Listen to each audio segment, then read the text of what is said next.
Le conseiller communal de Katoka, Robert Ntumba Chambouyi, a effectué une descente lundi 2 septembre 2024 dans certaines écoles de sa circonscription électorale.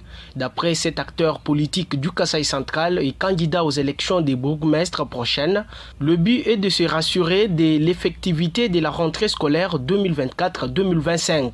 Dans son passage dans certaines écoles, c'est digne fils du Kasaï central a encouragé les élèves à aimer les études car d'après lui, les études rendent l'homme autonome durant sa vie quotidienne. À l'issue de cette visite, Robert Ntumba Chambouyi s'est dit également satisfait de l'effectivité de cette rentrée scolaire et a remercié les enseignants pour avoir répondu à ces rendez-vous. Et par ailleurs, il promet la prise en charge des frais scolaires des élèves filles du 7e année scolaire. Il a été décidé que la rentrée scolaire devrait avoir lieu le 2 septembre 2024.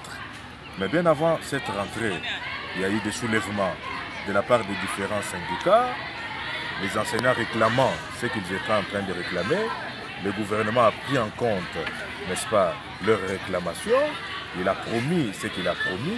Mais aujourd'hui, en tant qu'élus du peuple, nous avons voulu nous rassurer si réellement il y a eu effectivité de la rentrée scolaire dans ma circonscription électorale qui n'est rien d'autre que la commune de Katoka. Le peuple centre-kassaïen en général et celui de la commune de Katoka en particulier peut retenir qu'il y a eu effectivement rentrée scolaire parce que vous avez constaté vous-même, nous avons fait la ronde dans presque toutes les écoles qui se trouvent dans notre circonscription électorale, bien entendu la commune de Katoka, il y a eu effectivement la rentrée scolaire. Mais il y a quelques points qu'il faut souligner. Le premier point, c'est que 95% d'enseignants ont répondu.